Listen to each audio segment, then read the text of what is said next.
A promising young leader who was considered a rising star in local politics and beloved by her community went missing, and her body was later discovered buried in a used grave.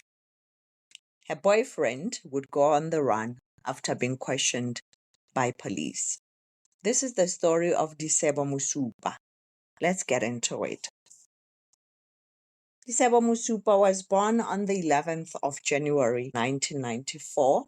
At the time of her passing, she was 30 years old.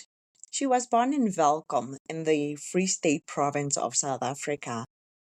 Disebo was employed as an acting youth development officer at the Machabeng local municipality, which includes Welkom, Virginia, Odendaalsras, and Allen Ridge in the Free State province. Outside of her work, Disebo was also involved in politics and community activism. She was a member of the ANC Youth League in the province, as well as the ANC Women's League.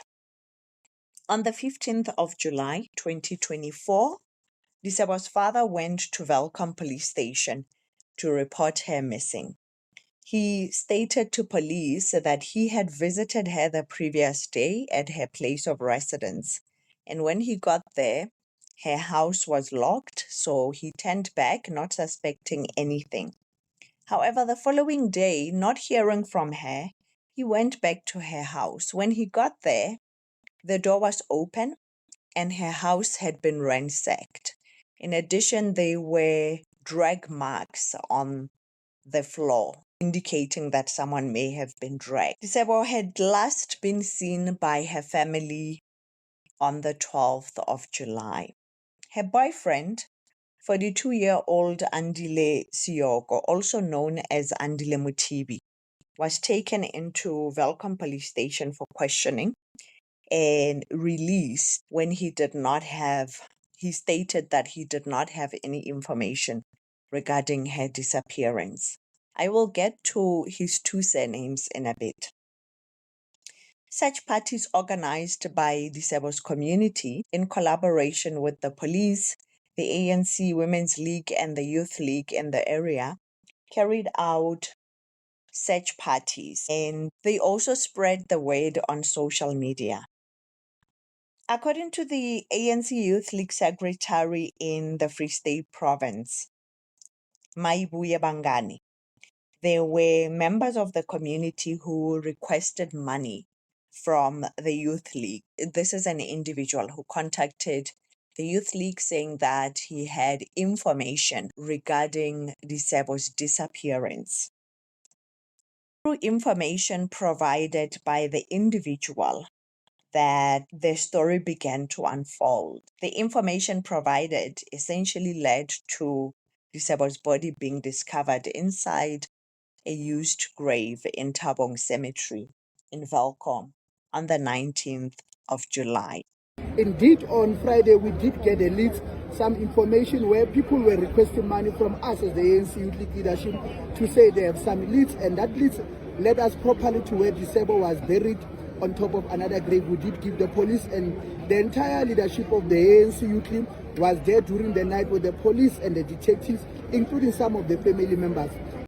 Her body was exhumed and sent for forensic investigations. We can confirm that there is a body which was exhumed at one of the graves behind us.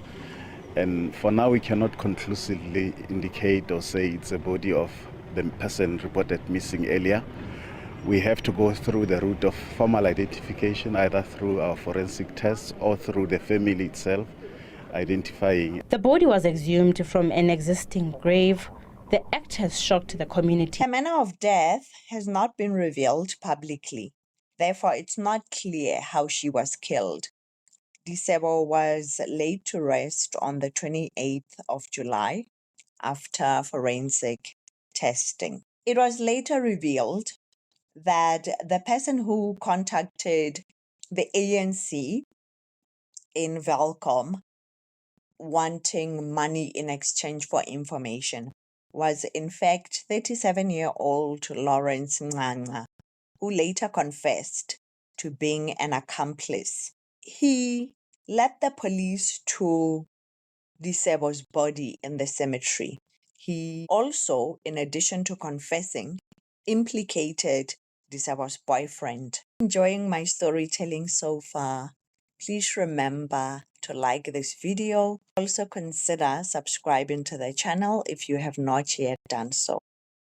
Time of the discovery of Disebo's body, her boyfriend Andile, who was also a prominent member of the ANC in the Welkom area, was on the run. However, despite being on the run, he contacted various service providers for the municipality requesting for money. It is not clear if he was asking for money because he had previously rendered services to the municipality or if he was asking money from people that he thought would help him in this time. It was also revealed during this time that members of his ANC branch, as well as ANC and the province, knew him as Andile Siyoko. It was news. When he was on the run and the police were looking for him, it was new information to his comrades in the ANC who expressed disbelief at the idea that he was in fact legally Andile Muthibi. So it was through Andile asking for money through e-wallet that he was trapped and apprehended in Bloemfontein on the 19th of July. Even the suspect, when he was on run, we did play our part, very crucial part, and we trapped the suspect. The suspect was requesting some payment on some of the service providers that they gave him some. What we did, we ensured that we sent some of the e-wallet for the suspect so that we trapped him on how to catch him. And he did fall in the trap that we have did with the service provider, and we alerted the police. That's why we caught him in phase 4 in Bloemfontein. And this was the same day that Disebo's body was discovered. The day after Andile's arrest, Nanga was also arrested, the accomplice.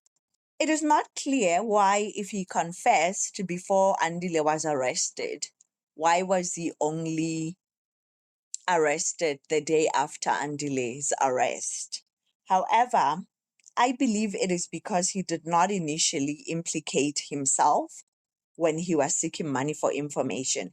It must have been later, under pressure, that he confessed. So the information that he had implicating Andile and telling them where Disebo's body was 2 days before Disebo's body would be discovered.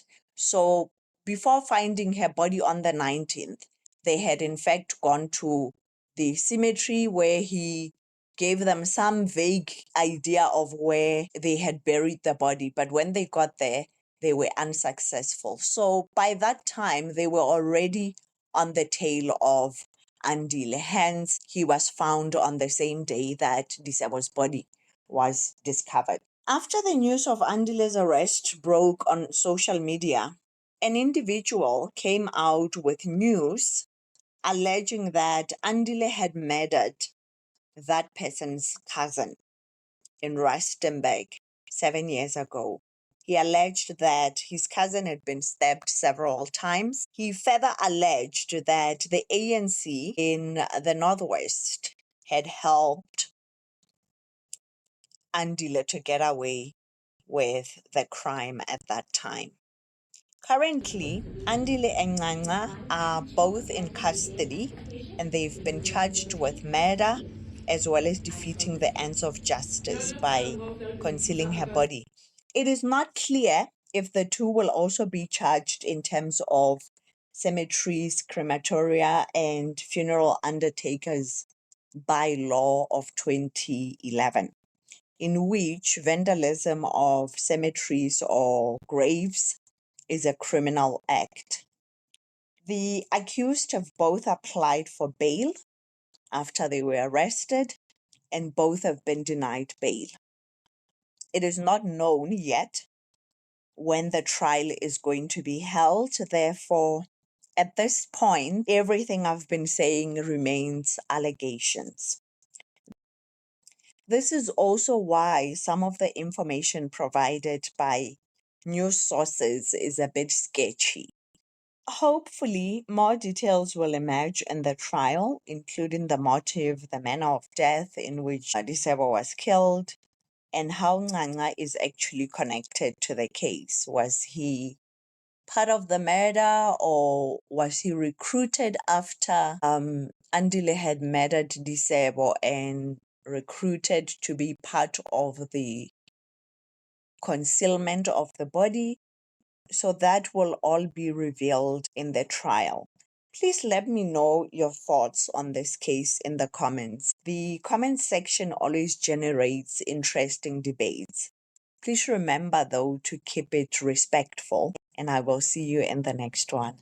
Thank you.